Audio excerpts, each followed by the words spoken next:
ॐ श्री गणेशाय नमः। श्री सरस्वत्यै नमः। श्री वेदव्यासाय नमः। नारायणं नमस्कृत्य नरं चैव नरोत्तमं देवीं सरस्वतीं व्यासं ततो जयमुदीरयेत्। एकोनत्रिंशोऽध्यायः। युधिष्ठिर के द्वारा क्रोध की निंदा और क्षमा भाव की विशेष प्रशंसा। युधिष्ठिर उवाच।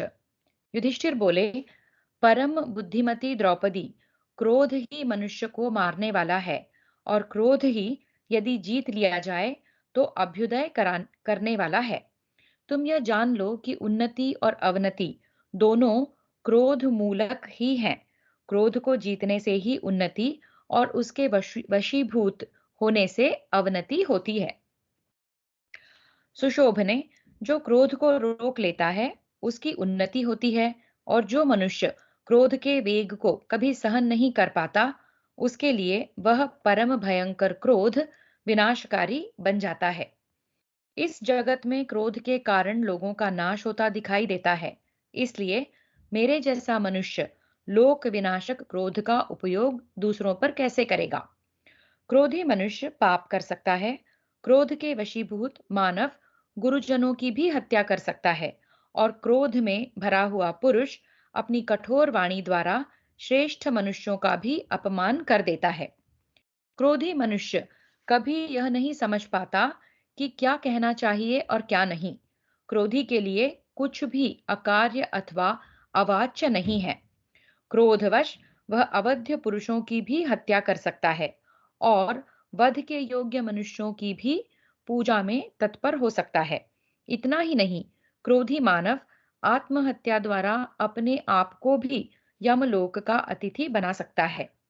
इन दोषों को देखने वाले मनस्वी पुरुषों ने, जो इहलोक और परलोक में भी परम उत्तम कल्याण की इच्छा रखते हैं, क्रोध को जीत लिया है।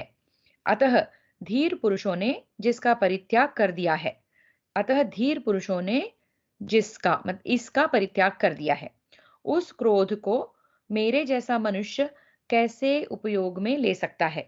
द्रुपद कुमारी, यही सोचकर मेरा क्रोध कभी बढ़ता नहीं है। क्रोध करने वाले पुरुष के प्रति जो बदले में क्रोध नहीं करता, वह अपने को और दूसरों को भी महान भय से बचा लेता है। वह अपने और पराये दोनों के दोषों को दूर करने के लिए चिकित्सक बन जाता है।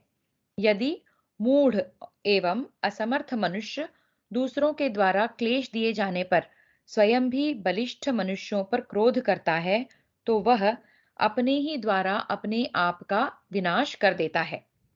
अपने चित्त को वश में न रखने के कारण क्रोधवश देह त्याग करने वाले उस मनुष्य के लोक और परलोक दोनों नष्ट हो जाते हैं। अतः द्रुपद कुमारी, असमर्थ के लिए अपने क्रोध को रोकना ही अच्छा माना गया है। इसी प्रकार जो विद्वान पुरुष शक्तिशाली होकर भी दूसरों द्वारा क्लेश दिए जाने पर स्वयं क्रोध नहीं करता, वह क्लेश देने वाले का नाश न करके परलोक में भी आनंद का भागी होता है।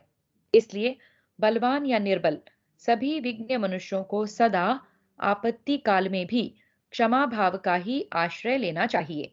कृष्णे, साधु पुरुष क्रोध को जीतने की ही प्रशंसा करते हैं। संतों का यह मत है कि इस जगत में क्षमाशील साधु पुरुष की सदा जय होती है। झूठ से सत्य श्रेष्ठ है, क्रूरता से दयालुता श्रेष्ठ है। अतः दुर्योधन मेरा वध कर डाले तो भी इस प्रकार अनेक दोषों से भरे हुए और सत्पुरुषों द्वारा परित्यक्त क्रोध का मेरे जैसा पुरुष कैसे उपयोग कर सकता है। दूरदर्शी विद्वान जिसे तेजस्वी कहते हैं, उसके भीतर क्रोध नहीं होता, यह निश्चित बात है। जो उत्पन्न हुए क्रोध को अपनी बुद्धि से दबा देता है, उसे तत्वदर्शी विद्वान तेजस्वी मानते हैं। सुंदरी, क्रोधी मनुष्य किसी कार्य को ठीक ठीक नहीं समझ पाता। वह यह भी नहीं जानता कि मर्यादा क्या है, अर्थात क्या करना चाहिए और क्या नहीं करना चाहिए। क्रोधी मनुष्य अवध्य पुरुषों का वध कर देता है। क्रोधी मनुष्य गुरुजनों को कटु वचनों द्वारा पीड़ा पहुंचाता है। इसलिए जिसमें तेज हो, जिस उस पुरुष को चाहिए कि वह क्रोध को अपने से दूर रखे। दक्षता, अमर्ष, शौर्य और शीघ्रता ये तेज के गुण हैं। जो मनुष्य क्रोध से दबा हुआ है, वह इन गुणों को सहज में ही नहीं पा सकता। क्रोध का त्याग करके मनुष्य भली भांति तेज प्राप्त कर लेता है। महाप्राज्ञ ने क्रोधी पुरुषों के लिए समय के उपयुक्त तेज अत्यंत दुस्सह है। मूर्ख लोग क्रोध को ही सदा तेज मानते हैं, परंतु रजोगुण जनित क्रोध का यदि मनुष्य के प्रति प्रयोग हो तो वह लोगों के नाश का कारण होता है। अतः सदाचारी पुरुष सदा क्रोध का परित्याग करे। अपने वर्ण धर्म के अनुसार न चलने वाला मनुष्य अपेक्षाकृत अच्छा, किंतु क्रोधी नहीं अच्छा, यह निश्चय है। साध्वी द्रौपदी, यदि मूर्ख और अविवेकी मनुष्य क्षमा आदि सद्गुणों का उल्लंघन कर जाते हैं, तो मेरे जैसा विज्ञ पुरुष उनका अतिक्रमण कैसे कर सकता है। यदि मनुष्यों में पृथ्वी के समान क्षमाशील पुरुष न हो तो यदि मनुष्यों में पृथ्वी के समान क्षमाशील पुरुष न हो तो मानवों में कभी संधि हो ही नहीं सकती, क्योंकि झगड़े की जड़ तो क्रोध ही है। यदि कोई अपने को सतावे तो स्वयं भी उसको सतावे। हम्म? यदि कोई अपने को सतावे तो स्वयं भी उसको सतावे। औरों औरों की तो बात ही क्या है। यदि गुरुजन अपने को मारे तो उन्हें भी मारे बिना न छोड़े। ऐसी धारणा रखने के कारण सब प्राणियों का ही विनाश हो जाता है और अधर्म बढ़ जाता है। तो वो कह रहे हैं जो हमें सताए हम भी उनको सताएं, जो हमें मारे हम भी उसे मारे। इस तरह की धारणा रखने के कारण सब प्राणियों का विनाश हो जाता है और अधर्म बढ़ जाता है। यदि सभी क्रोध के वशीभूत हो जाएं, तो एक मनुष्य दूसरे के द्वारा गाली खाकर स्वयं भी बदले में उसे गाली दे सकता है। मार खाने वाला मनुष्य बदले में मार सकता है। एक का अनिष्ट होने पर वह दूसरे का भी अनिष्ट कर सकता है। तो ये टिट फॉर टैट जो है चलता ही रहेगा अगर हम क्रोध करेंगे तो। पिता पुत्रों को मारेंगे और पुत्र पिता को, पति पत्नियों को मारेंगे और पत्नियां पति को। कृष्ण ने इस प्रकार संपूर्ण जगत के क्रोध क्रोध का शिकार हो जाने पर तो कहीं शांति नहीं रहती। शुभानने, तुम यह जान लो कि संपूर्ण प्रजा की शांति संधि मूलक ही है। द्रौपदी, यदि राजा तुम्हारे कथनानुसार क्रोधी हो जाए तो सारी प्रजाओं का शीघ्र ही नाश हो जाएगा। अतः यह समझ लो कि क्रोध प्रजा वर्ग के नाश और अवनति का कारण है। इस जगत में पृथ्वी के समान क्षमाशील पुरुष भी देखे जाते हैं, इसलिए प्राणियों की उत्पत्ति और वृद्धि होती रहती है। शुभानने, पुरुष को सभी आपत्तियों में क्षमा भाव रखना चाहिए। क्षमाशील पुरुष से ही समस्त प्राणियों का जीवन बताया गया है। जो बलवान पुरुष के गाली देने या कुपित होकर मारने पर भी क्षमा कर जाता है तथा जो सदा अपने क्रोध को काबू में रखता है, वही विद्वान है और वही श्रेष्ठ पुरुष है। वही मनुष्य प्रभावशाली कहा जाता है। उसी को सनातन लोक प्राप्त होते हैं। क्रोधी मनुष्य अल्पज्ञ होता है। वह इस लोक और परलोक दोनों में विनाश का ही भागी होता है। इस विषय में जानकर लोग क्षमावान पुरुषों की गाथा का उदाहरण देते हैं। कृष्ण ने क्षमावान महात्मा कश्यप ने इस गाथा का गान किया है। क्षमा धर्म है, क्षमा यज्ञ है, क्षमा वेद है और क्षमा शास्त्र है। जो इस प्रकार जानता है वह सब कुछ क्षमा करने के योग्य हो जाता है। क्षमा ब्रह्म है, क्षमा सत्य है, क्षमा भूत है, क्षमा भविष्य है, क्षमा तप है और क्षमा शौच है। क्षमा ने ही संपूर्ण जगत को धारण कर रखा है। क्षमाशील मनुष्य यज्ञवेत्ता ब्रह्मवेत्ता यज्ञवेत्ता ब्रह्मवेत्ता और तपस्वी पुरुषों से भी ऊंचे लोक प्राप्त करते हैं। सकाम भाव से यज्ञ कर्मों का अनुष्ठान करने वाले पुरुषों के लोक दूसरे हैं एवं सकाम भाव से वापी, कूप, तड़ाग और दान आदि कर्म करने वाले मनुष्यों के लोक दूसरे हैं। परंतु क्षमावानों के लोक ब्रह्मलोक के अंतर्गत हैं, जो अत्यंत पूजित हैं। क्षमा तेजस्वी पुरुषों का तेज है, क्षमा तपस्वियों का ब्रह्म है, क्षमा सत्यवादी पुरुषों का सत्य है, क्षमा यज्ञ है, और क्षमा शम यानी कि मनोनिग्रह है। कृष्णे जिसका महत्व ऐसा बताया गया है, जिसमें ब्रह्म, सत्य, यज्ञ और लोक सभी प्रतिष्ठित हैं, उस क्षमा को मेरे जैसा मनुष्य कैसे छोड़ सकता है? विद्वान पुरुषों को सदा क्षमा का ही आश्रय लेना चाहिए। जब मनुष्य सब कुछ सहन कर लेता है, तब वह ब्रह्म भाव को प्राप्त हो जाता है। क्षमावानों के लिए ही यह लोक है, क्षमावानों के लिए ही परलोक है। क्षमाशील पुरुष इस जगत में सम्मान और परलोक में उत्तम गति पाते हैं। जिन मनुष्यों का क्रोध सदा क्षमा भाव से दबा रहता है, उन्हें सर्वोत्तम लोक प्राप्त होते हैं। अतः क्षमा सबसे उत्कृष्ट मानी गई है। इस प्रकार काश्यप जी ने नित्य क्षमाशील पुरुषों की इस गाथा का गान किया है। द्रौपदी, क्षमा की यह गाथा सुनकर संतुष्ट हो जाओ, क्रोध न करो। मेरे पितामह शांतनु नंदन भीष्म शांति भाव का ही आदर करेंगे। देवकी नंदन श्री कृष्ण भी शांति भाव का ही आदर करेंगे। आचार्य द्रोण और विदुर भी शांति को ही अच्छा कहेंगे। कृपाचार्य और संजय भी शांत रहना ही अच्छा बताएंगे। सोमदत्त, युयुत्सु, अश्वत्थामा तथा हमारे पितामह व्यास भी सदा शांति का ही उपदेश देते हैं। ये सब लोग यदि राजा धृतराष्ट्र को सदा शांति के लिए प्रेरित करते रहेंगे, तो वे अवश्य मुझे राज्य दे देंगे, ऐसा मुझे विश्वास है। यदि नहीं देंगे तो लोभ के कारण नष्ट हो जाएंगे। इस समय भरत वंश के विनाश के लिए यह बड़ा भयंकर समय आ गया है। भामिनी, मेरा पहले से ही ऐसा निश्चित मत है कि सुयोधन कभी भी इस प्रकार क्षमा भाव को नहीं अपना सकता। वह इसके योग्य नहीं है। मैं इसके योग्य हूं, इसलिए क्षमा मेरा ही आश्रय लेती है। क्षमा और दया यही जितात्मा पुरुषों का सदाचार है, और यही सनातन धर्म है। अतः मैं यथार्थ रूप से क्षमा और दया को ही अपनाऊंगा। इस प्रकार श्री महाभारत वन पर्व के अंतर्गत अर्जुनाभिगमन पर्व में द्रौपदी युधिष्ठिर संवाद विषयक 29वां अध्याय पूरा हुआ। तो यहाँ हम देखते हैं द्रौपदी जहाँ की क्रोध और क्षमा दोनों का अपना अपना स्थान है और अपना अपना महत्व है। और इस समय द्रौपदी को लगता है कि क्रोध का जो गुण धर्म है क्षत्रिय का, वो युधिष्ठिर को नहीं भूलना चाहिए। उसके उत्तर में युधिष्ठिर जो है क्षमा की महत्ता उनको बताते हैं। आगे देखते हैं। त्रिंशोध्याय।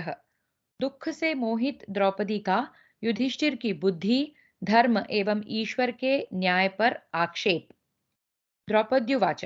द्रौपदी ने कहा, राजन, इस धाता ईश्वर और विधाता यानी कि प्रारब्ध को नमस्कार हैं, जिन्होंने अपनी बुद्धि में मोह जिन्होंने आपकी बुद्धि में मोह उत्पन्न कर दिया। पिता पितामहों के आचार का भार वहन करने में भी आपका विचार दिखाई देता है। कर्मों के अनुसार उत्तम, मध्यम, अधम योनि में भिन्न भिन्न लोकों की प्राप्ति बतलाई गई है। अतः कर्म नित्य हैं, भोगे बिना उन कर्मों का क्षय नहीं होता। मूर्ख लोग लोभ से ही मोक्ष पाने की इच्छा रखते हैं। इस जगत में धर्म, कोमलता, क्षमा, विनय और दया से कोई भी मनुष्य कभी धन और ऐश्वर्य की प्राप्ति नहीं कर सकता।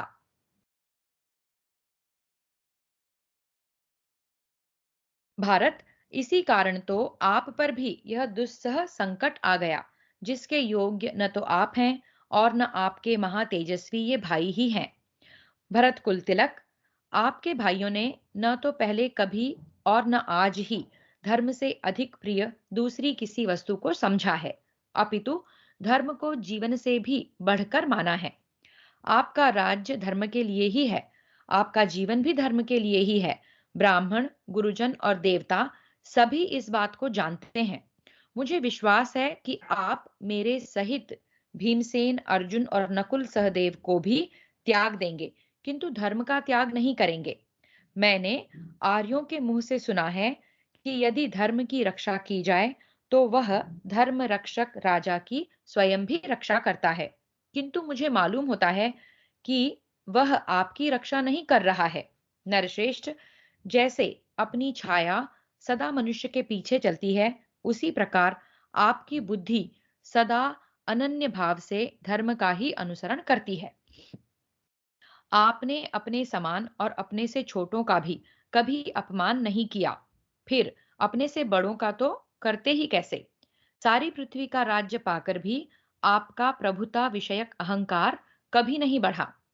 कुंती नंदन, आप स्वाहा, स्वधा और पूजा के द्वारा देवताओं, पितरों और ब्राह्मणों की सदा सेवा करते रहते हैं। पार्थ, आपने ब्राह्मणों की समस्त कामनाएं पूरी करके सदा उन्हें तृप्त किया है। भारत, आपके यहाँ मोक्षाभिलाषी सन्यासी तथा गृहस्थ ब्राह्मण सोने के पात्रों में भोजन करते थे, जहां स्वयं मैं अपने हाथों उनकी सेवा टहल करती थी।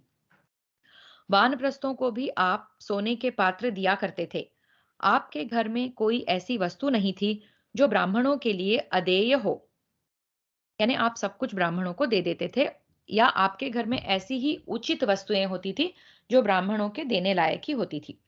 राजन, आपके द्वारा शांति के लिए जो घर में यह वैश्वदेव कर्म किया जाता है, उसमें अतिथियों और प्राणियों के लिए अन्न देकर आप अवशिष्ट अन्न के द्वारा जीवन निर्वाह करते हैं। इष्टि यानी कि पूजा, पशुबंध यानी कि पशुओं को बांधना, काम्य याग, नैमित्तिक याग, पाक यज्ञ तथा नित्य यज्ञ, ये भी आपके आपके यहाँ बराबर चलते रहते हैं। मतलब धर्म के सारे काम आपके यहाँ होते हैं। आप राज्य से निकलकर लुटेरों द्वारा सेवित इस निर्जन महावन में निवास कर रहे हैं, तो भी आपका धर्म कार्य कभी शिथिल नहीं हुआ है। अश्वमेध, राजसूय, पुंडरीक तथा गोसव, इन सभी महायज्ञों का आपने प्रचुर दक्षिणा दक्षिणा दान पूर्वक अनुष्ठान किया है। परंतु महाराज, इस कपट द्यूत जनित पराजय के समय आपकी बुद्धि विपरीत हो गई, जिसके कारण आप राज्य, धन, आयुध तथा भाइयों को और मुझे भी दांव पर रखकर हार गए। आप सरल, कोमल, उदार, लज्जाशील और सत्यवादी हैं। न जाने कैसे आपकी बुद्धि में जुआ खेलने का व्यसन आ गया। आपके इस दुख और भयंकर विपत्ति को विचार कर मुझे अत्यंत मोह प्राप्त हो रहा है और मेरा मन दुख से पीड़ित हो रहा है। इस विषय में लोग इस प्राचीन इतिहास का उदाहरण देते हैं, जिसमें यह कहा गया है कि सब लोग ईश्वर के वश में हैं, कोई भी स्वाधीन नहीं है। विधाता ईश्वर ही सबके पूर्व कर्मों के अनुसार प्राणियों के लिए सुख दुख, प्रिय अप्रिय की व्यवस्था करते हैं। नरवीर नरेश, जैसे कठपुतली सूत्रधार से प्रेरित हो अपने अंगों का संचालन करती है, उसी प्रकार यह सारी प्रजा ईश्वर की प्रेरणा से अपने हस्तपाद आदि अंगों द्वारा विविध चेष्टाएं करती है। भारत, ईश्वर आकाश के समान संपूर्ण प्राणियों में व्याप्त होकर उनके कर्मानुसार सुख दुख का विधान करते हैं। जीव स्वतंत्र नहीं है, वह डोरे में बंधे हुए पक्षी की भांति कर्म के बंधन में बंधा होने से परतंत्र है। वह ईश्वर के ही वश में रहता है, उसका न दूसरों पर वश चलता है, न अपने ऊपर। सूत में पिरोई हुई मणि, नाक में नथे हुए बैल और किनारे से टूटकर धारा के बीच में गिरे हुए वृक्ष की भांति यह जीव सदा ईश्वर के आदेश का ही अनुसरण करता है, क्योंकि वह उसी से व्याप्त और उसी के अधीन है। यह मनुष्य स्वाधीन होकर समय को नहीं बिताता। यह जीव अज्ञानी तथा अपने सुख दुख के विधान में भी असमर्थ है। यह ईश्वर से प्रेरित होकर ही स्वर्ग एवं नरक में जाता है।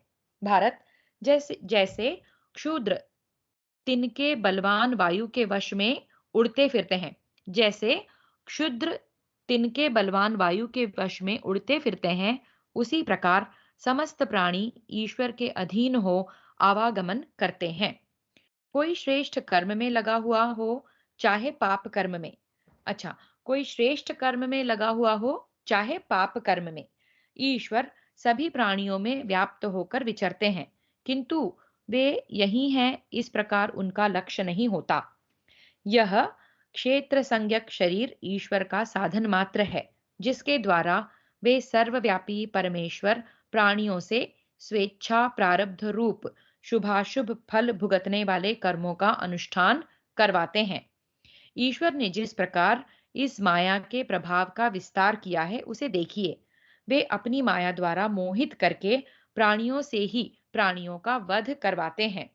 तत्वदर्शी मुनियों ने वस्तुओं के स्वरूप कुछ और प्रकार से देखे हैं, किंतु अज्ञानियों के सामने किसी और ही रूप में भासित होते हैं। जैसे आकाशचरी सूर्य की किरणें मरुभूमि में पड़कर जल के रूप में प्रतीत होने लगती हैं, जैसे मिराज। लोग भिन्न भिन्न वस्तुओं को भिन्न भिन्न रूपों में मानते हैं, परंतु शक्तिशाली परमेश्वर उन्हें और ही रूप में बनाते और बिगाड़ते हैं। महाराज युधिष्ठिर, जैसे अचेतन एवं चेष्टा रहित काठ, पत्थर और लोहे को मनुष्य काठ, पत्थर और लोहे से ही काट देता है, उसी प्रकार सबके प्रपितामह स्वयंभू भगवान श्री हरि माया की आड़ लेकर प्राणियों से ही प्राणियों का विनाश करते हैं। जैसे बालक खिलौने से खेलता है, उसी प्रकार स्वेच्छानुसार कर्म भांति भांति की लीलाएं करने वाले शक्तिशाली भगवान सब प्राणियों के साथ उनका परस्पर संयोग वियोग कराते हुए लीला करते रहते हैं। राजन, मैं समझती हूँ ईश्वर समस्त प्राणियों के प्रति माता पिता के समान दया एवं स्नेहयुक्त बर्ताव नहीं कर रहे हैं। वे तो दूसरे लोगों की भांति मानो रोष से ही व्यवहार कर रहे हैं, क्योंकि जो लोग श्रेष्ठ, शीलवान और संकोची हैं, वे तो जीविका के लिए कष्ट पा रहे हैं, किंतु जो अनार्य, दुष्ट हैं, वे सुख भोगते हैं। यह सब देखकर मेरी उक्त धारणा पुष्ट होती है कि मैं चिंता से विभल सी हो रही हूँ। तो यहाँ वो कहती है कि ईश्वर जो है सभी प्राणियों को एक जैसा नहीं देख रहे हैं। हम जो धर्म के कार्य में स्थापित हैं सदा, हमें कष्ट भोगना पड़ रहा है, और कौरव जो कि दुष्ट प्रवृत्ति के हैं, वो जो है सुख से रह रहे हैं। तो ये सब देखकर मैं चिंता से विभल सी हो रही हूँ, ऐसा द्रौपदी कह रही है युधिष्ठिर से। कुंती नंदन, आपकी इस आपत्ति को तथा दुर्योधन की समृद्धि को देखकर मैं उस विधाता की निंदा करती हूँ, जो विषम दृष्टि से देख रहा है, अर्थात सज्जनों को दुख और दुर्जनों को सुख देकर उचित विचार नहीं कर रहा है। जो आर्य शास्त्रों की आज्ञा का उल्लंघन करने वाला, क्रूर, लोभी तथा धर्म की हानि करने वाला है, उस धृतराष्ट्र पुत्र दुर्योधन को धन देकर विधाता क्या फल पाता है? यदि किया हुआ कर्म कर्ता का ही पीछा करता है, दूसरे के पास नहीं जाता, तब तो ईश्वर भी उस पाप कर्म में अवश्य लिप्त होंगे। फिर से देखिए, यहाँ वो ईश्वर को ही कह रही है। मतलब रोष या दुख कितना बढ़ गया है द्रौपदी का, कि वो कह रही है कि ईश्वर अगर गलत कर्म कर रहा है, और गलत कर्म का कर्ता अगर ईश्वर है, तो ईश्वर को भी पाप कर्म से अवश्य ही फल मिलेगा। इसके विपरीत यदि किया हुआ पाप कर्म कर्ता को नहीं प्राप्त होता, तो इसका कारण यहाँ बल ही है। ईश्वर शक्तिशाली है, इसलिए उन्हें पाप कर्म का फल नहीं मिलता होगा। इस दशा में मुझे दुर्बल मनुष्य के लिए शोक हो रहा है। इस प्रकार श्री महाभारत वन पर्व के अंतर्गत अर्जुनाभिगमन पर्व में द्रौपदी वाक्य विषयक 30वां अध्याय पूरा हुआ। पिछले 2 श्लोक फिर से एक बार देखते हैं, जिससे द्रौपदी की मनस्थिति काफी हमको समझ में आएगी। यदि किया हुआ कर्म कर्ता का ही पीछा करता है, दूसरे के पास नहीं जाता, तब तो ईश्वर भी इस पाप कर्म से अवश्य लिप्त होंगे। इसके विपरीत यदि किया हुआ पाप कर्म कर्ता को नहीं प्राप्त होता, तो इसका कारण यहाँ बल ही है। ईश्वर शक्तिशाली हैं, इसलिए उन्हें पाप कर्म का फल नहीं मिलता होगा। इस दशा में मुझे दुर्बल मनुष्यों के लिए शोक हो रहा है। आगे देखते हैं। एक त्रिंशोध्याय, युधिष्ठिर द्वारा द्रौपदी की अपेक्षा का समाधान तथा ईश्वर, धर्म और महापुरुषों के आदर से लाभ और अनादर से हानि। युधिष्ठिर उवाच। युधिष्ठिर बोले, यज्ञसेन कुमारी, तुमने जो बात कही है वह सुनने में बड़ी मनोहर, विचित्र पदावली से सुशोभित तथा बहुत सुंदर है। मैंने उसे बड़े ध्यान से सुना है, परंतु इस समय तुम अज्ञान से नास्तिक मत का प्रतिपादन कर रही हो। तो युधिष्ठिर कहते हैं कि एज एन आर्ग्यूमेंट बहुत सुंदर है ये सुनने में, लेकिन कुछ अज्ञान या नास्तिक मत का यहाँ पर अ, तुम जो है सहारा ले रही हो, ऐसा मुझे लगता है। राजकुमारी, मैं कर्मों के फल की इच्छा रखकर उनका अनुष्ठान नहीं करता, अपितु देना कर्तव्य है यह समझकर दान देता हूँ, और यज्ञ को भी कर्तव्य मानकर ही उसका अनुष्ठान करता हूँ।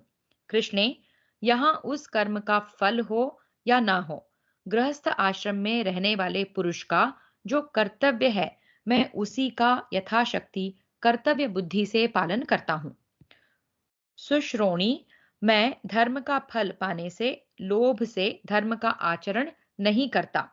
मैं धर्म का फल पाने के लोभ से धर्म का आचरण नहीं करता, अपितु साधु पुरुषों के आचार व्यवहार को देखकर शास्त्रीय मर्यादा का उल्लंघन न करके स्वभाव से ही मेरा मन धर्म पालन में लगा है। द्रौपदी, जो मनुष्य कुछ पाने की इच्छा से धर्म का व्यापार करता है, वह धर्मवादी पुरुषों की दृष्टि में हीन और निंदनीय है। जो पापात्मा मनुष्य नास्तिकतावश धर्म का अनुष्ठान करके उसके विषय में शंका करता है अथवा धर्म को दूहना चाहता है, अर्थात धर्म के नाम पर स्वार्थ सिद्ध करना चाहता है, उसे धर्म का फल बिल्कुल नहीं मिलता। मैं सारे प्रमाणों से ऊपर उठकर केवल शास्त्र के आधार पर यह जोर देकर कह रहा हूं कि तुम धर्म के विषय में शंका न करो, क्योंकि धर्म पर संदेह करने वाला मनुष्य या मानव पशु पक्षियों की योनि में जन्म लेता है।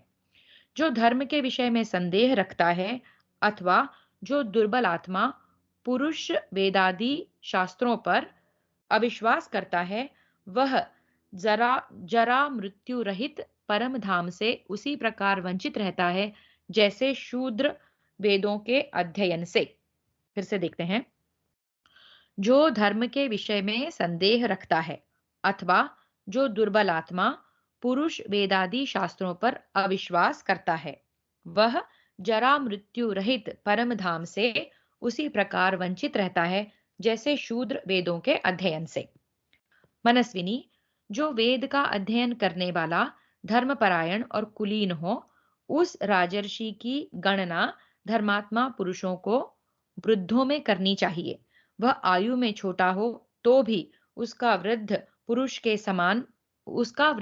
के समान आदर करना चाहिए। जो वेद का अध्ययन करने वाला धर्मपरायण और कुलीन हो, उस राजर्षि की गणना धर्मात्मा पुरुषों को वृद्धों में करनी चाहिए, यानी कि वो महान है। अगर वो आयु में भी छोटा है, तब भी उसका वृद्ध उसकी बुद्धि जो है आदर करने योग्य है। जो मंद बुद्धि पुरुष शास्त्रों की मर्यादा का उल्लंघन करके धर्म के विषय में आशंका करता है, वह शूद्रों और चोरों से भी बढ़कर पापी है। तुमने अमेयात्मा महातपस्वी मार्कंडेय जी को, जो अभी यहाँ से गए हैं, प्रत्यक्ष देखा है। उन्हें धर्म पालन से ही चिरजीविता प्राप्त हुई है। व्यास, वशिष्ठ, मैत्रेय, नारद, लोमश, शुक तथा अन्य सब महर्षि धर्म के पालन से ही शुद्ध हृदय वाले हुए हैं। तुम अपनी आंखों इन सबको देखती हो। ये दिव्य योग शक्ति से संपन्न, शाप और अनुग्रह में समर्थ तथा देवताओं से भी अधिक गौरवशाली हैं। अनघे, ये अमरों के समान विख्यात तथा वेदगम्य विषय को भी प्रत्यक्ष देखने वाले महर्षि धर्म को ही सबसे प्रथम आचरण में लाने योग्य बताते हैं। अतः कल्याणमयी महारानी द्रौपदी, तुम्हें मूर्खता युक्त मन के द्वारा ईश्वर और धर्म पर आक्षेप एवं आशंका नहीं करनी चाहिए। धर्म के विषय में संशय रखने वाला बाल बुद्धि मानव, जिन्हें धर्म के तत्व का निश्चय हो गया है, उन समस्त ज्ञानी जनों को उन्मत्त समझता है। अतः वह बाल बुद्धि दूसरे किसी से कोई शास्त्र प्रमाण नहीं ग्रहण करता। केवल अपनी बुद्धि को ही प्रमाण मानने वाला उद्दंड मानव श्रेष्ठ पुरुषों एवं उत्तम धर्म की अवहेलना करता है, क्योंकि वह मूढ़ इंद्रियों की आसक्ति से संबंध रखने वाले इस लोक प्रत्यक्ष दृश्य जगत की ही सत्ता स्वीकार करता है। अप्रत्यक्ष वस्तु के विषय में उसकी बुद्धि मोह में पड़ जाती है। जो धर्म के प्रति संदेह करता है, उसकी शुद्धि के लिए कोई प्रायश्चित्त नहीं है। वह धर्म विरोधी चिंतन करने वाला दीन पापात्मा पुरुष उत्तम लोकों को पाता, अर्थात अधोगति को प्राप्त होता है। सॉरी, दीन पापात्मा पुरुष उत्तम लोकों को नहीं पाता, अर्थात अधोगति को प्राप्त करता है। जो धर्म के प्रति संदेह करता है, वो जो है वैसा व्यक्ति अधोगति को प्राप्त होता है, उत्तम लोकों को प्राप्त नहीं होता। जो मूर्ख प्रमाणों की ओर से मुंह मोड़ लेता है, वेद और शास्त्रों के सिद्धांत की निंदा करता है तथा काम एवं लोभ के अत्यंत अत्यंत पारायण है, वह नरक में पड़ता है। जो मूर्ख प्रमाणों की ओर से मुंह मोड़ लेता है, वेद और शास्त्रों के सिद्धांत की निंदा करता है तथा काम एवं लोभ के अत्यंत परायण है, वह नरक में पड़ता है। कल्याणी, जो सदा धर्म के विषय में पूर्ण निश्चय रखने वाला है और सब प्रकार की आशंकाएं छोड़कर धर्म की ही शरण लेता है, वह परलोक में अक्षय अनंत सुख का भागी होता है, अर्थात परमात्मा को प्राप्त हो जाता है। जो मूढ़ मानव आर्ष ग्रंथों के प्रमाण की अवहेलना करके समस्त शास्त्रों के विपरीत आचरण करते हुए धर्म का पालन नहीं करता, वह जन्म जन्मांतरों में भी कभी कल्याण का भागी नहीं होता। भाविनी, जिसकी दृष्टि में ऋषियों के वचन और शिष्ट पुरुषों के आचार प्रमाणभूत नहीं है, उसके लिए न यह लोक है और न परलोक। यह तत्ववेत्ता महापुरुषों का निश्चय है। कृष्णे सर्वज्ञ और सर्वदृष्टा महर्षियों द्वारा प्रतिपादित तथा शिष्ट पुरुषों द्वारा आचरित परातन धर्म पर शंका नहीं करनी चाहिए। द्रुपद कुमारी, जैसे समुद्र के पार जाने की इच्छा वाले वणिक के लिए जहाज की आवश्यकता है, वैसे ही स्वर्ग में जाने वाले के लिए धर्माचरण ही जहाज है, दूसरा नहीं। साध्वी द्रौपदी, यदि धर्मपरायण पुरुषों द्वारा पालित धर्म निष्फल होता तो संपूर्ण जगत असीम अंधकार में निमग्न हो जाता। यदि धर्म निष्फल होता तो धर्मात्मा पुरुष मोक्ष नहीं पाते, कोई विद्या की प्राप्ति में नहीं लगते, कोई भी प्रयोजन सिद्धि के लिए प्रयत्न नहीं करते और सभी पशुओं का सा जीवन व्यतीत करते। मतलब पूरी तरह जिसकी लाठी उसकी भैंस, ऐसा ही हो जाता अगर धर्म का कोई स्थान नहीं होता। यदि तप, ब्रह्मचर्य, यज्ञ, स्वाध्याय, दान और सरलता आदि धर्म निष्फल होते तो पहले जो श्रेष्ठ और श्रेष्ठतर पुरुष हुए हैं, वे धर्म का आचरण नहीं करते।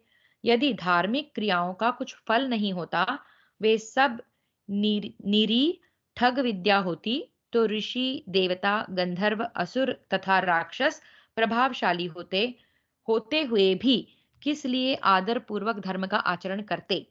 फिर से, यदि तप, ब्रह्मचर्य, यज्ञ, स्वाध्याय, दान और सरलता आदि धर्म निष्फल होते तो पहले जो श्रेष्ठ और श्रेष्ठतर पुरुष हुए हैं, वे धर्म का आचरण नहीं करते। यदि धार्मिक कार्यों का कुछ फल नहीं होता, वे सब निरी ठग विद्या होती, तो ऋषि, देवता, गंधर्व, असुर तथा राक्षस प्रभावशाली होते हुए भी किस लिए आदर पूर्वक धर्म का आचरण करते। कृष्ण ने यहाँ धर्म का फल देने वाले ईश्वर अवश्य हैं, यह बात जानकर ही उन ऋषि आदिकों ने धर्म का आचरण किया है। धर्म ही सनातन श्रेय है। धर्म निष्फल नहीं होता। अधर्म भी अपना फल दिए बिना नहीं रहता। विद्या और तपस्या तपस्या के भी फल देखे जाते हैं। कृष्ण, तुम अपने जन्म के प्रसिद्ध वृत्तांत को ही स्मरण करो। तुम्हारा प्रतापी भाई धृष्टद्युम्न जिस प्रकार उत्पन्न हुआ है, यह भी तुम जानती हो। पवित्र मुस्कान वाली द्रौपदी, इतना ही दृष्टांत देना पर्याप्त है। धीर पुरुष कर्मों का फल पाता है और थोड़े से फल से भी संतुष्ट हो जाता है, परंतु बुद्धिहीन अज्ञानी मनुष्य बहुत पाकर भी संतुष्ट नहीं होते। उन्हें परलोक में धर्मजनित थोड़ा सा भी सुख नहीं मिलता। भामिनी, वेदोक्त पुण्य देने वाले सत्कर्मों और अनिष्टकारी पाप कर्मों का फलोदय तथा उत्पत्ति और प्रलय, ये सब देवगुह्य हैं। देवता ही उन्हें जानते हैं। इन देवगुह्य विषयों में साधारण लोग मोहित हो जाते हैं। जो इन सब को तात्विक रूप से नहीं जानते हैं, वह सहस्त्रों कल्पों में भी कल्याण को भागी नहीं हो सकते। मतलब ये जो विषय है, कर्म का फल, धर्म के अनुसार जो फल मिलना है, अधर्म के अनुसार जो अ, शिक्षा मिलनी है या जो पनिशमेंट मिलनी है, ये सारी बातें देवगुह्य हैं। ये हम मनुष्य लोग हमारे इंद्रियों के शक्ति से हम इनको पूर्णतया नहीं समझ सकते। ये कह रहे हैं यहाँ युधिष्ठिर द्रौपदी से। इन सब विषयों को देवता लोग गुप्त रखते हैं। देवताओं की माया भी गूढ़ यानी कि दुर्बोध है, कठिन है हमारे बोध के लिए। जो आशा का परित्याग करके सात्विक हितकर एवं पवित्र आहार करने वाले हैं, तपस्या से जिनके सारे पाप दग्ध हो गए हैं तथा जो मानसिक प्रसन्नता से युक्त हैं, वे द्विज ही इन देवगुह्य विषयों को देख पाते हैं। धर्म का फल तुरंत दिखाई न दे तो इसके कारण धर्म एवं देवताओं पर आशंका नहीं करनी चाहिए। दोष दृष्टि न रखते हुए यत्न पूर्वक यज्ञ और दान करते रहना चाहिए। कर्मों का फल यहाँ अवश्य प्राप्त होता है। यह धर्मशास्त्र का विधान है। यह बात ब्रह्मा जी ने अपने पुत्रों से कही है, जिसे कश्यप ऋषि जानते हैं। इसलिए कृष्णे, सब कुछ सत्य है ऐसा निश्चय करके तुम्हारा धर्म विषयक संदेह कुहरे की भांति नष्ट हो जाना चाहिए। कुहरा मतलब फॉग। तुम अपने इस नास्तिकतापूर्ण विचार को त्याग दो और समस्त प्राणियों का भरण पोषण करने वाले ईश्वर पर आक्षेप बिल्कुल ना करो। तुम शास्त्र और गुरुजनों के उपदेशानुसार ईश्वर को समझने की चेष्टा करो और उन्हीं को नमस्कार करो। आज जैसी तुम्हारी बुद्धि है, वैसी नहीं रहनी चाहिए। कृष्ण, जिनके कृपा प्रसाद से उनके प्रति भक्तिभाव रखने वाला मरण मरण धर्मा मनुष्य अमरत्व को प्राप्त हो जाता है, उन परम देव परमेश्वर की तुमको किसी प्रकार अवहेलना नहीं करनी चाहिए। फिर से, कृष्ण, जिनके कृपा प्रसाद से उनके प्रति भक्तिभाव रखने वाला मरण धर्मा मनुष्य अमरत्व को प्राप्त हो जाता है, उन परम देव परमेश्वर की तुमको किसी प्रकार अवहेलना नहीं करनी चाहिए। इस प्रकार श्री महाभारत वन पर्व के अंतर्गत अर्जुनाभिगमन पर्व में युधिष्ठिर वाक्य विषयक 31वां अध्याय पूरा हुआ। तो यहाँ युधिष्ठिर ने द्रौपदी को कहा कि जो शास्त्र और वेद और ऋषि और ईश्वर कहते हैं, उस गुह्यतम रहस्य को तुम अगर ना भी जानती हो तो भी उस पर अविश्वास नहीं करना चाहिए। और तुम्हें ये जो तुम्हारे तुम्हारे मन में भाव आया है ईश्वर के विरुद्ध, इसे तुम्हें त्याग देना चाहिए। द्वात्रिंशोऽध्यायः। द्रौपदी का पुरुषार्थ को प्रधान मानकर पुरुषार्थ करने के लिए जोर देना। द्रौपद्युवाच। द्रौपदी बोली, कुंती नंदन, मैं धर्म की अवहेलना तथा निंदा किसी प्रकार नहीं कर सकती, फिर समस्त प्रजाओं का पालन करने वाले परमेश्वर की अवहेलना तो कर ही कैसे सकती हूँ। भारत, आप ऐसा समझ लें कि मैं शोक से आर्त होकर प्रलाप कर रही हूँ। मैं इतने से ही चुप नहीं रहूंगी और भी विलाप करूंगी। आप प्रसन्न चित्त होकर मेरी बात सुनिए। शत्रुनाशन। शत्रुनाशन। ज्ञानी पुरुष को भी इस संसार में कर्म अवश्य करना चाहिए। पर्वत और वृक्ष आदि स्थावर भूत भी बिना कर्म किए जी सकते हैं, दूसरे बिना कर्म किए जी सकते हैं, दूसरे लोग नहीं। ऐसे स्थावर भूत ही बिना कर्म किए जी सकते हैं, दूसरे लोग नहीं। महाराज युधिष्ठिर, गौओं के बछड़े भी माता का दूध पीते और छाया में जाकर विश्राम करते हैं। इस प्रकार सभी जीव कर्म करके ही जीवन निर्वाह करते हैं। भरत श्रेष्ठ, जंगम जीवों में विशेष रूप से मनुष्य कर्म के द्वारा ही इहलोक और परलोक में जीविका प्राप्त करना चाहते हैं। भारत, सभी प्राणी अपने उत्थान को समझते हैं और कर्मों के प्रत्यक्ष फल का उपभोग करते हैं, जिसका साक्षी सारा जगत है। यह जल के समीप जो बगुला बैठकर मछली मछली के लिए ध्यान लगा रहा है, उसी के समान ये सभी प्राणी अपने उद्योग का आश्रय लेकर जीवन धारण करते हैं। धाता और विधाता भी सदा सृष्टि पालन के उद्योग में लगे रहते हैं। कर्म न करने वाले प्राणियों की कोई जीविका भी सिद्ध नहीं होती। अतः प्रारब्ध का भरोसा करके कभी कर्म का परित्याग न करें, सदा कर्म का ही आश्रय लें। अतः आप अपना कर्म करें, उसमें ग्लानि ना करें, कर्म का कवच पहने रहें। जो कर्म करना अच्छी तरह जानते हैं, ऐसा मनुष्य हजारों में एक भी है या नहीं, यह बताना कितना कठिन है। जो कर्म करना अच्छी तरह जानता है, ऐसा मनुष्य हजारों में एक भी है या नहीं, यह बताना कठिन है। धन की वृद्धि और रक्षा के लिए भी कर्म की आवश्यकता है। यदि धन का उपभोग यानी कि व्यय होता रहे और आय न हो, तो हिमालय जैसी धनराशि का भी क्षय हो सकता है। यदि समस्त प्रजा इस भूतल पर कर्म करना छोड़ दे, तो सबका संहार हो जाए। यदि कर्म का कुछ फल ना हो, तो इन प्रजाओं की वृद्धि ही ना हो। हम हम देखती हैं कि लोग व्यर्थ कर्म में भी लगे रहते हैं। कर्म न करने पर तो लोगों की किसी प्रकार जीविका ही नहीं चल सकती। संसार में जो केवल भाग्य के भरोसे कर्म नहीं करता, अर्थात जो ऐसा मानता है कि पहले जैसा किया है वैसा ही फल अपने आप ही प्राप्त होगा, तथा जो हठवादी है, बिना किसी युक्ति के हठ पूर्वक यह मानता है कि कर्म करना अनावश्यक है, जो कुछ मिलना होगा अपने आप मिल जाएगा, वे दोनों ही मूर्ख हैं। जिसकी बुद्धि कर्म पुरुषार्थ में रुचि रखती है, वही प्रशंसा का पात्र है।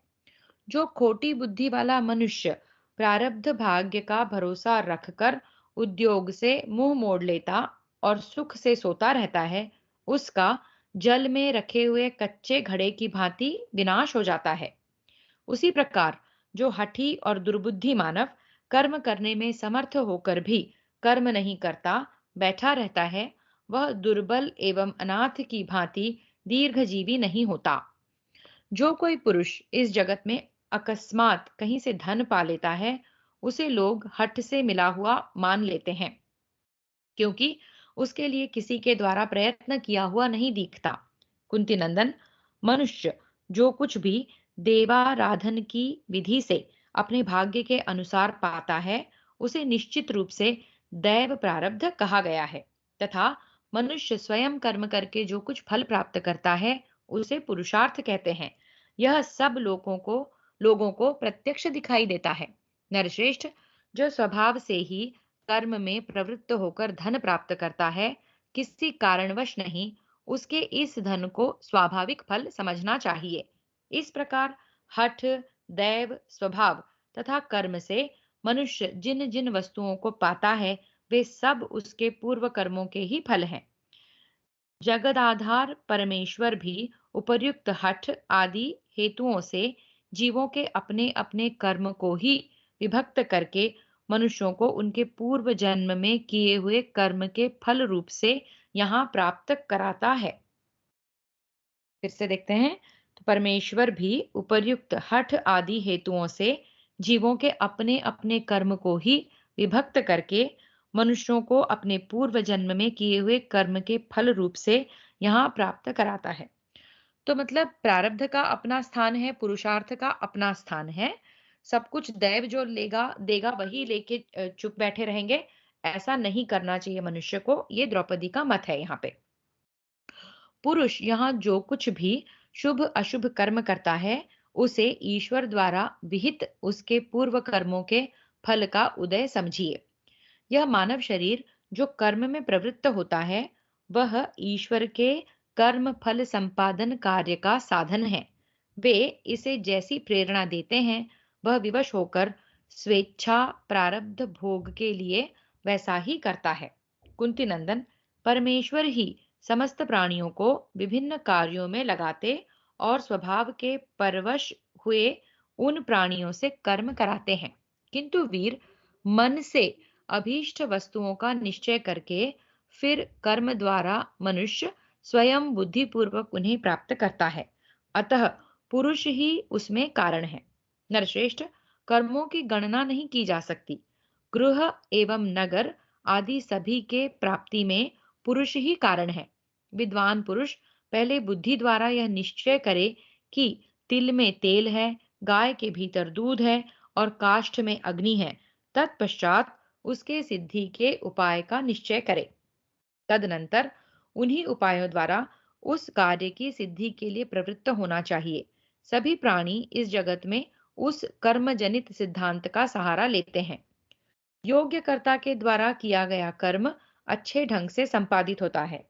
यह कार्य किसी अयोग्य कर्ता के द्वारा किया गया है, यह बात कार्य की विशेषता से अर्थात परिणाम से जानी जाती है।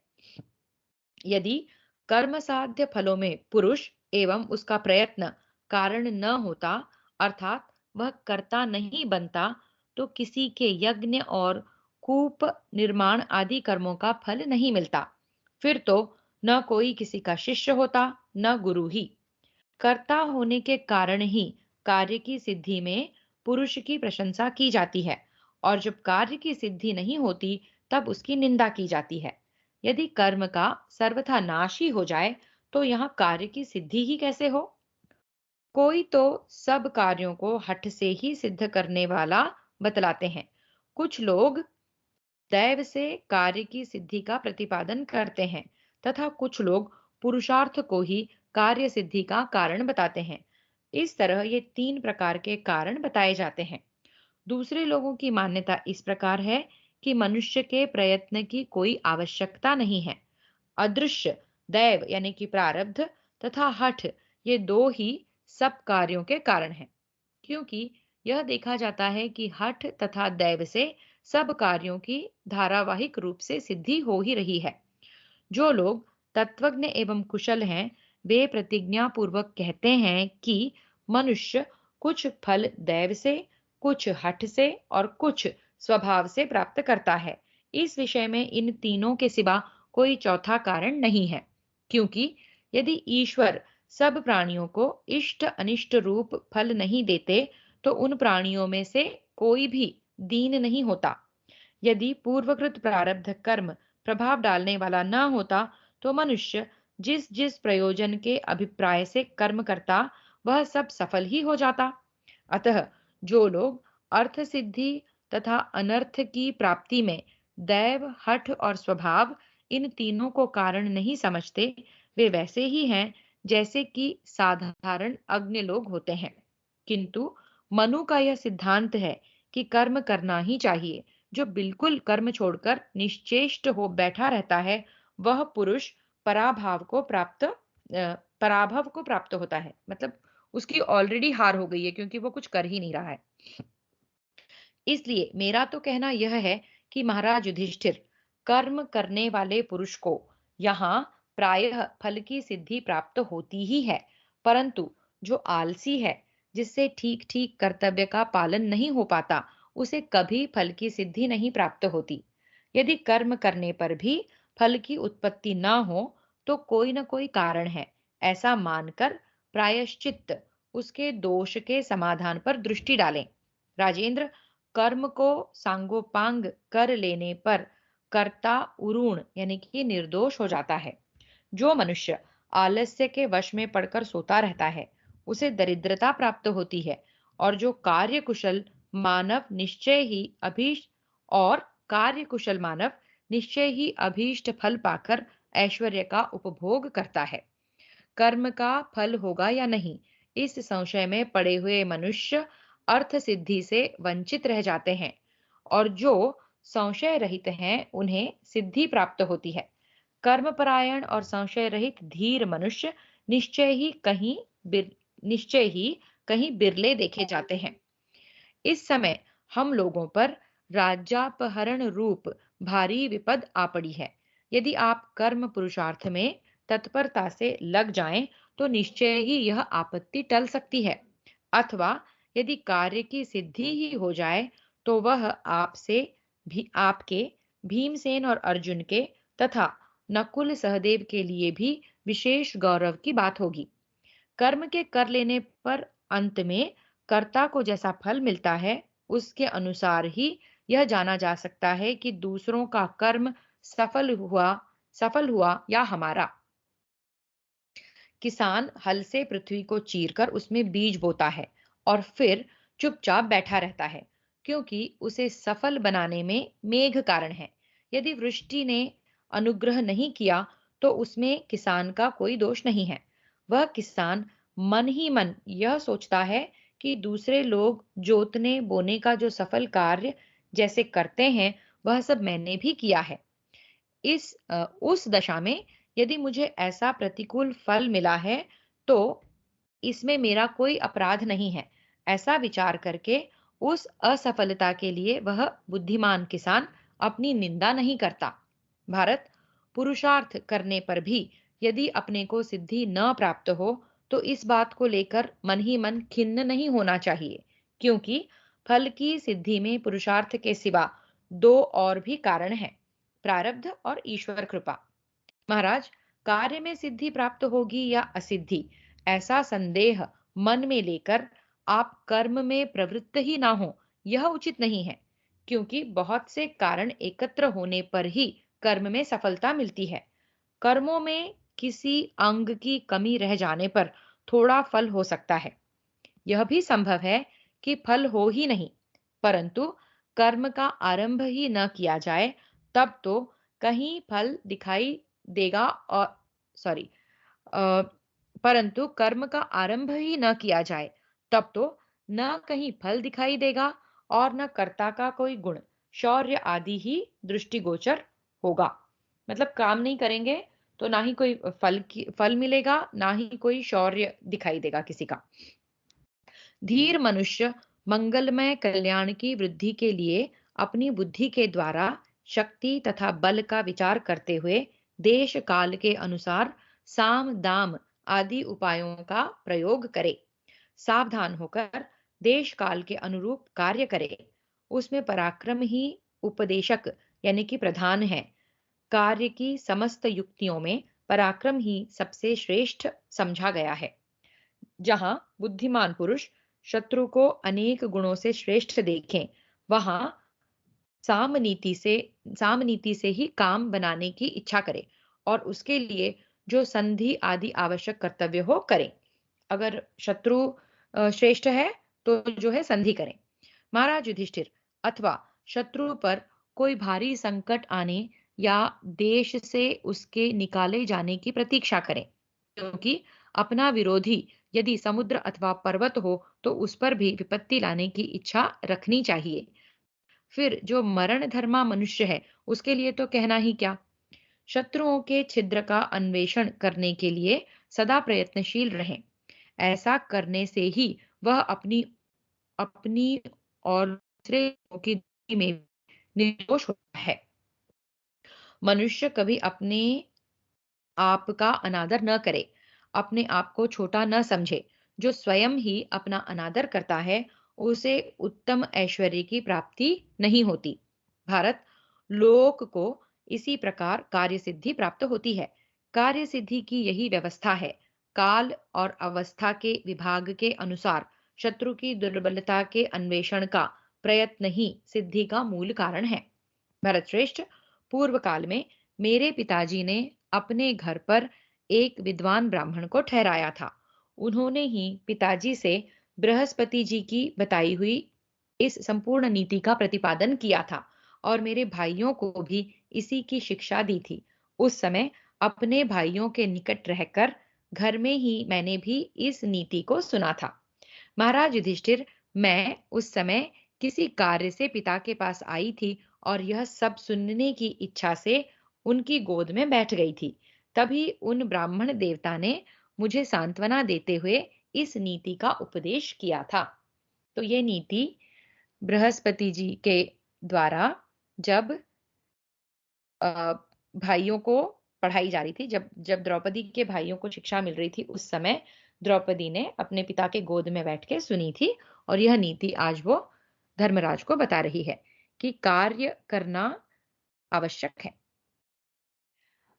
इस प्रकार श्री महाभारत वन पर्व के अंतर्गत अर्जुनाभिगमन पर्व में द्रौपदी वाक्य विषयक 32वां अध्याय पूरा हुआ।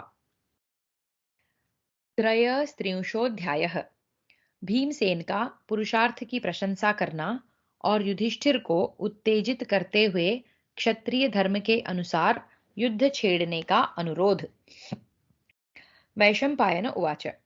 वैशंपायन जी कहते हैं, जन्मेजय, द्रुपद कुमारी का वचन सुनकर अमर्ष में भरे हुए भीमसेन क्रोध पूर्वक उच्छ्वास लेते हुए राजा के पास आए और इस प्रकार कहने लगे। महाराज, श्रेष्ठ पुरुषों के लिए उचित और धर्म के अनुकूल जो राज्य प्राप्ति का मार्ग उपाय हो, उसका आश्रय लीजिए। धर्म, अर्थ और काम, इन तीनों से वंचित होकर इस तपोवन में निवास करने पर हमारा कौन सा प्रयोजन सिद्ध होगा? दुर्योधन ने धर्म से, सरलता से और बल से भी हमारे राज्य को नहीं लिया है। उसने तो कपटपूर्ण जुए का आश्रय लेकर उसका हरण कर लिया है। बचे हुए अन्न को खाने वाले दुर्बल गीदड़ जैसे अत्यंत बलिष्ठ सिंह का भोजन हर लें, उसी प्रकार शत्रुओं ने हमारे राज्य का अपहरण किया है। महाराज, धर्म और काम के उत्पादक राज्य और धन को खोकर लेश मात्र धर्म से आवृत हुए अब आप क्यों दुख से संतप्त हो रहे हैं? फिर से देखते हैं ये प्रश्न भीम का। महाराज, धर्म और काम के उत्पादक राज्य और धन को खोकर लेश मात्र धर्म से आवृत हुए अब आप क्यों दुख से संतप्त हो रहे हैं? गांडीवधारी अर्जुन के द्वारा सुरक्षित हमारे राज्य को इंद्र भी नहीं छीन सकते हैं, परंतु आपकी असावधानी से वह हमारे देखते देखते छिन गया।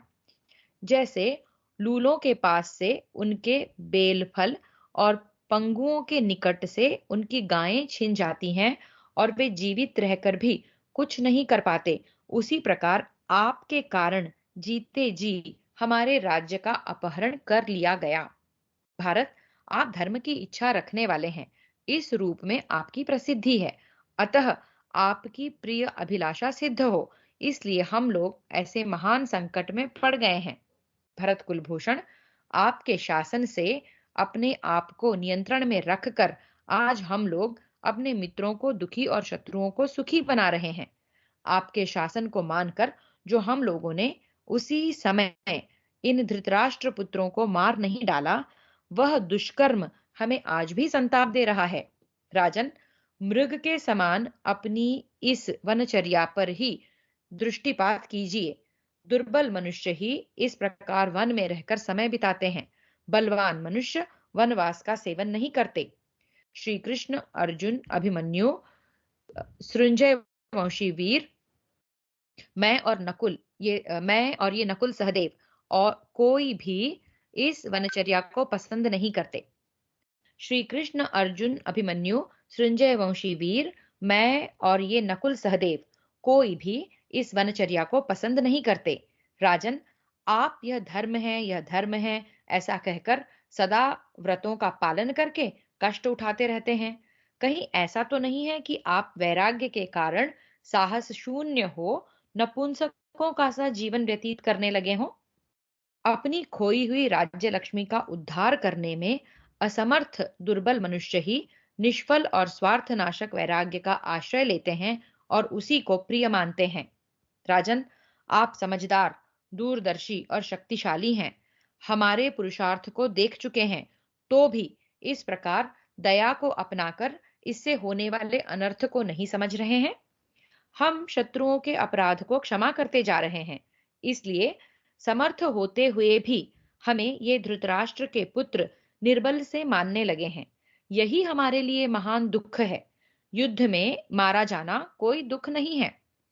ऐसी दशा में यदि हम पीठ न दिखाकर युद्ध में निष्कपट भाव से लड़ते रहें और उसमें हमारा वध भी हो जाए, तो वह कल्याणकारक है, क्योंकि युद्ध में मरने से हमें उत्तम लोकों की प्राप्ति होगी। अथवा भरतश्रेष्ठ, यदि हम ही इन शत्रुओं को मारकर सारी पृथ्वी ले लें, तो वही हमारे लिए कल्याणकारी है। हम अपने क्षत्रिय धर्म के अनुष्ठान में संलग्न हो वैर का बदला लेना चाहते हैं और संसार में महान यश का विस्तार करने की अभिलाषा रखते हैं। अतः हमारे लिए सब प्रकार से युद्ध करना ही उचित है। शत्रुओं ने हमारे राज्य को छीन लिया है। ऐसे अवसर पर यदि हम अपने कर्तव्य को समझकर अपने लाभ के लिए ही युद्ध करें, तो भी इसके लिए जगत में हमारी प्रशंसा ही होगी, निंदा नहीं होगी। महाराज, जो धर्म अपने तथा मित्रों के लिए क्लेश उत्पन्न करने वाला हो, वह तो संकट ही है। वह धर्म नहीं, कुधर्म है। तात, जैसे मुर्दों को दुख और सुख दोनों ही नहीं होते, उसी प्रकार जो सर्वथा सर्वदा धर्म में ही तत्पर रहकर उसके अनुष्ठान से दुर्बल हो गया है, उसे धर्म और अर्थ दोनों त्याग देते हैं। जिसका धर्म केवल धर्म के लिए ही होता है, वह धर्म के नाम पर केवल क्लेश उठाने वाला मानव बुद्धिमान नहीं है। जैसे अंधा सूर्य की प्रभा को नहीं जानता, उसी प्रकार वह धर्म के अर्थ को नहीं समझता है। जिसका धन केवल धन के लिए ही है, दान आदि के लिए नहीं है, वह धन के तत्व को नहीं जानता। जैसे सेवक यानी कि ग्वालिया वन में गौओं की रक्षा करता है, उसी प्रकार वह भी उस धन का दूसरे के लिए रक्षक मात्र है। जो केवल अर्थ के ही संग्रह की अत्यंत इच्छा रखने वाला है और धर्म एवं काम का अनुष्ठान नहीं करता है, वह ब्रह्म हत्यारे के समान घृणा का पात्र है और सभी प्राणियों के लिए वध्य है। इसी प्रकार जो निरंतर काम की ही अभिलाषा रखकर धर्म और अर्थ का संपादन नहीं करता, उसके मित्र नष्ट हो जाते हैं, उसको त्याग कर चल देते हैं और वह धर्म एवं अर्थ दोनों से वंचित हो जाता है। जैसे पानी सूख जाने पर उसमें रहने वाली मछली की मृत्यु निश्चित है, उसी प्रकार जो धर्म अर्थ से हीन होकर केवल काम में ही रमण करता है, उस काम भोग सामग्री की समाप्ति होने पर उसकी भी अवश्य मृत्यु हो जाती है। इसलिए विद्वान पुरुष कभी धर्म और अर्थ के संपादन में प्रमाद नहीं करते हैं। धर्म और अर्थ काम की उत्पत्ति के स्थान हैं, अर्थात धर्म और अर्थ से ही काम की सिद्धि होती है। जैसे अरणि अग्नि का उत्पत्ति स्थान है, अर्थात कारण है धर्म और धर्म सिद्ध होता है अर्थ संग्रह से। सॉरी, अर्थ का कारण है धर्म और धर्म सिद्ध होता है अर्थ संग्रह से। जैसे मेघ से समुद्र की पुष्टि होती है और धर्म और समुद्र से मेघ की पूर्ति। जैसे मेघ से समुद्र की पुष्टि होती है और समुद्र से मेघ की पूर्ति। इस प्रकार धर्म और अर्थ को एक दूसरे से आश्रित समझना चाहिए। स्त्री, माला, चंदन आदि द्रव्यों के स्पर्श और सुवर्ण आदि धन के लाभ से जो प्रसन्नता होती है, उसके लिए जो चित्त में संकल्प उठाता है, उसका नाम काम है। उस काम का शरीर नहीं देखा जाता, इसलिए वह अनंग कहलाता है। राजन, धन की इच्छा रखने वाला पुरुष महान धर्म की अभिलाषा रखता है और कामार्थी मनुष्य धन चाहता है। जैसे धर्म से धन की और धन से काम की इच्छा करता है, उस प्रकार वह काम से किसी दूसरे वस्तु की इच्छा नहीं करता। जैसे फल उपभोग में आकर कृतार्थ हो जाता है, उससे दूसरा फल नहीं प्राप्त हो सकता। तथा जिस प्रकार काष्ठ से भस्म बन सकता है, परंतु उस भस्म से दूसरा कोई पदार्थ नहीं बन सकता। इसी तरह बुद्धिमान पुरुष एक काम से दूसरी किसी दूसरे काम की सिद्धि नहीं मानते, क्योंकि वह साधन नहीं, फल है। ये थोड़ा कॉम्प्लिकेटेड सेंटेंस है, फिर से।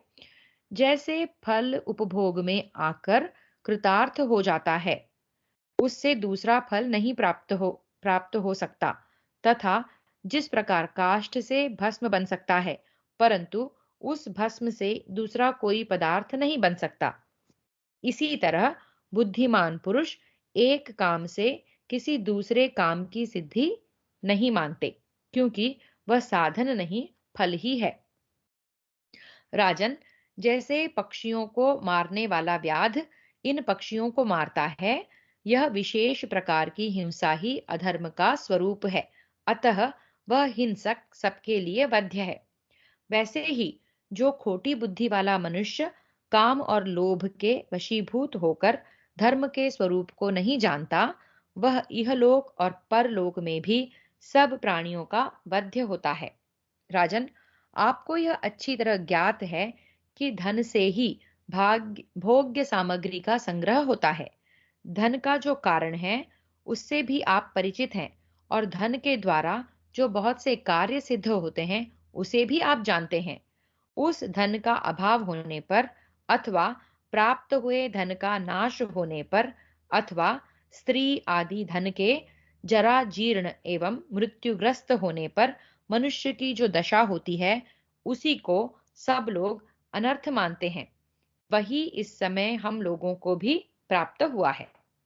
पांचों ज्ञानेंद्रियों, मन और बुद्धि की अपने विषयों में प्रवृत्त होने के समय जो प्रीति होती है, वही मेरी समझ में काम है। वह कर्मों का उत्तम फल है। इस प्रकार धर्म, अर्थ और काम तीनों को पृथक पृथक समझकर मनुष्य केवल धर्म, केवल अर्थ अथवा केवल काम के ही सेवन में तत्पर न रहें। उन सब का सदा इस प्रकार सेवन करें जिससे उनमें विरोध न हो। इस विषय में शास्त्रों का यह विधान है कि दिन के पूर्व भाग में धर्म का, दूसरे भाग में अर्थ का और अंतिम भाग में काम का सेवन करें। इसी प्रकार अवस्था क्रम में शास्त्र का विधान यह है कि आयु के पूर्व भाग में युवावस्था में काम का, मध्य भाग में यानी कि प्रौढ़ावस्था में धन का, तथा अंतिम भाग वृद्धावस्था में धर्म का पालन करें। वक्ताओं में श्रेष्ठ, उचित काल का ज्ञान रखने वाला विद्वान पुरुष धर्म, अर्थ और काम तीनों का यथावत विभाग करके उपयुक्त समय पर उन सबका सेवन करे। कुरुनंदन, निरतिशय सुख की इच्छा रखने वाले मुमुक्षुओं के लिए यह मोक्ष ही परम कल्याणप्रद है। राजन, इसी प्रकार लौकिक सुख की इच्छा वालों के लिए धर्म, अर्थ, काम रूप त्रिवर्ग की प्राप्ति ही परम श्रेय है। अतः महाराज, भक्ति और योग सहित ज्ञान का आश्रय लेकर आप शीघ्र ही या तो मोक्ष की प्राप्ति कर लीजिए, अथवा धर्म, अर्थ, काम रूप त्रिवर्ग की प्राप्ति के उपाय का अवलंबन कीजिए। जो इन दोनों के बीच में रहता है, उसका जीवन तो आर्त मनुष्य के समान दुखमय ही है। या तो आप मोक्ष के मार्ग पे चलिए, या फिर आप गृहस्थ है और आपका कर्म करने का आपका समय है, तो फिर धर्म, अर्थ या काम इन तीनों को प्राप्त करने के लिए रहिए। आप कहीं बीच में फंसे हुए हैं, ऐसे मुझे लगता है। ये भीम कह रहे हैं युधिष्ठिर से। मुझे मालूम है कि आपने सदा धर्म का ही आचरण किया है। इस बात को जानते हुए भी आपके हितैषी सगे संबंधी आपको धर्मयुक्त कर्म एवं पुरुषार्थ के लिए ही प्रेरित करते हैं। महाराज, इहलोक और परलोक में भी दान, यज्ञ, संतों का आदर, वेदों का स्वाध्याय और सरलता आदि ही उत्तम एवं प्रबल धर्म माने गए हैं। पुरुष सिंह राजन, यद्यपि मनुष्य में दूसरे सभी गुण मौजूद हों, तो भी यह यज्ञ आदि रूप धर्म धनहीन पुरुष के द्वारा नहीं संपादित किए जा सकते हैं। यज्ञ करने के लिए भी धन चाहिए होता है। महाराज, इस जगत का मूल कारण धर्म ही है। इस जगत में धर्म से बढ़कर दूसरी कोई वस्तु नहीं है। उस धर्म का अनुष्ठान भी महान से ही हो सकता है। राजन, भीख मांगने से, कायरता दिखाने से अथवा केवल धर्म में ही मन लगाए रहने से धन की प्राप्ति कदापि नहीं हो सकती। नरश्रेष्ठ, ब्राह्मण जिस याचना के द्वारा कार्य सिद्धि कर लेता है वह तो आप कर नहीं सकते, क्योंकि क्षत्रिय के लिए उसका निषेध है। अतः आप अपने तेज के द्वारा ही धन पाने का प्रयत्न कीजिए। क्षत्रिय के लिए न तो भीख मांगने का विधान है और न वैश्य और शूद्र की जीविका करने का। उसके लिए तो बल और उत्साह ही विशेष धर्म है। पार्थ, अपने धर्म का आश्रय लीजिए, प्राप्त हुए शत्रुओं का विजय कीजिए, वध कीजिए, सॉरी, प्राप्त हुए शत्रुओं का वध कीजिए। मेरे तथा अर्जुन के द्वारा धृतराष्ट्र पुत्र रूपी जंगल को कटवा डालिए। मनीषी विद्वान दानशीलता को ही धर्म कहते हैं। अतः आप उस दानशीलता को ही प्राप्त कीजिए। उसको इस दयनीय अवस्था में नहीं रहना चाहिए। आपको इस दयनीय अवस्था में नहीं रहना चाहिए। फिर से देखते हैं। मनीषी विद्वान दानशीलता को ही धर्म कहते हैं। अतः आप उस दानशीलता को ही प्राप्त कीजिए। आपको इस दयनीय अवस्था में नहीं रहना चाहिए। मतलब अगर दान करना है तो आपको धन कमाना है, तो आपको वही करना चाहिए। आपकी अभी अवस्था दयनीय है क्योंकि आपके पास दान करने के लिए भी कुछ नहीं है। महाराज, आप सनातन धर्मों को जानते हैं। आप कठोर कर्म करने वाले क्षत्रिय कुल में उत्पन्न हुए हैं, जिससे सब लोग भयभीत रहते हैं। अतः अपने स्वरूप और कर्तव्य की ओर ध्यान दीजिए। जब आप राज्य प्राप्त कर लेंगे, उस समय प्रजा पालन रूप धर्म से आपको जिस पुण्य फल की प्राप्ति होगी, वह आपके लिए गर्हित नहीं होगा। महाराज, विधाता ने आप जैसे क्षत्रिय का यही सनातन धर्म नियत किया है। पार्थ, उस धर्म से हीन होने पर तो संसार में आप उपहास के पात्र हो जाएंगे। मनुष्यों का अपने धर्म से भ्रष्ट होना कुछ प्रशंसा की बात नहीं है। कुरुनंदन, अपने हृदय को क्षत्रियोचित उत्साह से भरकर मन की इस शिथिलता को दूर करके पराक्रम का आश्रय ले आप एक धुरंधर वीर पुरुष की भांति युद्ध का भार वहन कीजिए। महाराज, केवल धर्म में ही लगे रहने वाले किसी भी नरेश ने आज तक न तो कभी पृथ्वी पर विजय पाई है और न ऐश्वर्य तथा लक्ष्मी को ही प्राप्त किया है। जैसे बहेलिया लुब्ध हृदय वाले छोटे छोटे मृगों को कुछ खाने की वस्तुओं का लोभ देकर छल से उन्हें पकड़ लेता है, उसी प्रकार नीतिज्ञ राजा शत्रुओं के प्रति कूटनीति का प्रयोग करके उनसे राज्य को प्राप्त कर लेता है। नृपश्रेष्ठ, आप जानते हैं कि असुर गण देवताओं के बड़े भाई हैं, उनसे पहले उत्पन्न हुए हैं और सब प्रकार से समृद्धिशील हैं, तो भी देवताओं ने छल से उन्हें जीत लिया। महाराज महाबाहो, इस प्रकार बलवान का ही सब पर अधिकार होता है। यह समझकर आप भी कूटनीति का आश्रय ले अपने शत्रुओं को मार डालिए। युद्ध में अर्जुन के समान कोई धनुर्धर अथवा मेरे समान गदाधारी योद्धा न तो है और न आगे होने की ही संभावना है। पांडुनंदन, अत्यंत बलवान पुरुष भी आत्मबल से ही युद्ध करता है, इसलिए आप सावधानी पूर्वक महान उत्साह और आत्मबल का आश्रय लीजिए। आत्मबल ही धन का मूल है। इसके विपरीत जो कुछ है वह मिथ्या है, क्योंकि हेमंत ऋतु में वृक्षों की छाया के समान वह आत्मा की दुर्बलता किसी भी काम की नहीं है। कुंती कुमार, जैसे किसान अधिक अन्न राशि उपजाने की लालसा से धान्य आदि के अल्प बीजों का भूमि में परित्याग कर देता है, उसी प्रकार श्रेष्ठ अर्थ पाने की इच्छा से अल्प अर्थ का त्याग किया जा सकता है। आपको इस विषय में संशय नहीं करना चाहिए। जहां अर्थ का उपयोग करने पर उससे अधिक या समान अर्थ की प्राप्ति न हो, वहां उस अर्थ को नहीं लगाना चाहिए, क्योंकि वह परस्पर गधों के शरीर को खुजलाने के समान व्यर्थ है। नरेश्वर, इसी प्रकार जो मनुष्य अल्प धर्म का परित्याग करके महान धर्म की प्राप्ति करता है, वह निश्चय ही बुद्धिमान है। मित्रों से संपन्न शत्रु को विद्वान पुरुष अपने मित्रों द्वारा भेद नीति से उसमें और उसके मित्रों में फूट डाल देते हैं। फिर भेदभाव होने पर मित्र जब उसको त्याग देते हैं, तब वे उस दुर्बल शत्रु को अपने वश में कर लेते हैं। ये इंटरेस्टिंग है। मित्रों से संपन्न शत्रुओं को विद्वान पुरुष अपने मित्रों द्वारा भेद नीति से उसमें और उसके मित्रों में फूट डाल देते हैं। फिर भेदभाव होने पर मित्र जब उसको त्याग देते हैं, तब वे उस दुर्बल शत्रु को अपने वश में कर लेते हैं। राजन, अत्यंत बलवान पुरुष भी आत्मबल से ही युद्ध करता है। वह किसी अन्य प्रयत्न से या प्रशंसा द्वारा सब प्रजा को अपने वश में नहीं करता।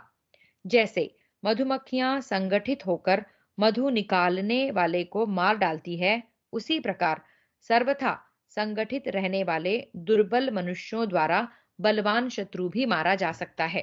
राजन, जैसे भगवान सूर्य पृथ्वी के रस को ग्रहण करते और अपनी किरणों द्वारा वर्षा करके उन सब की रक्षा करते हैं, उसी प्रकार आप भी प्रजाओं से कर लेकर उनकी रक्षा करते हुए सूर्य के ही समान हो जाइए। राजेंद्र, हमारे बाप दादों ने जो किया है, वह धर्म पूर्वक पृथ्वी का पालन भी प्राचीन काल से चला आने वाला तप ही है, ऐसा हमने सुना है। धर्मराज, क्षत्रिय तपस्या के द्वारा वैसे पुण्य लोगों को नहीं प्राप्त होता, जिन्हें वह अपने लिए विहित युद्ध के द्वारा विजय अथवा मृत्यु को अंगीकार करने से प्राप्त होता है। आप पर जो यह संकट आया है, इस असंभव सी घटना को देखकर लोग यह निश्चय पूर्वक मानने लगे हैं कि सूर्य से उसकी प्रभा और चंद्रमा से उसकी चांदनी भी दूर हो सकती है। राजन, साधारण लोग भिन्न भिन्न सभाओं में सम्मिलित होकर अथवा अलग अलग समूह समूह के समूह इकट्ठे होकर आपकी प्रशंसा और दुर्योधन की निंदा से ही संबंध रखने वाली बातें करते हैं। महाराज, इसके सिवा यह भी सुनने में आया है कि ब्राह्मण और कुरुवंशी एकत्र होकर बड़ी प्रसन्नता के साथ आपकी सत्य प्रतिज्ञा का वर्णन करते हैं। उनका कहना है कि आपने कभी न तो मोह से, न दीनता से, न लोभ से, न भय से, न कामना से और न धन के ही कारण से किंचन मात्र भी असत्य भाषण किया है। राजा पृथ्वी को अपने अधिकार में करते समय युद्ध जनित हिंसा आदि के द्वारा जो कुछ पाप करता है, वह सब राज्य प्राप्ति के पश्चात भारी दक्षिणा वाले यज्ञों द्वारा नष्ट कर देता है। राजा पृथ्वी को अपने अधिकारों में करते समय युद्ध जनित हिंसा आदि द्वारा जो कुछ पाप करता है, वह सब राज्य प्राप्ति के पश्चात भारी दक्षिणा वाले यज्ञों द्वारा नष्ट कर देता है।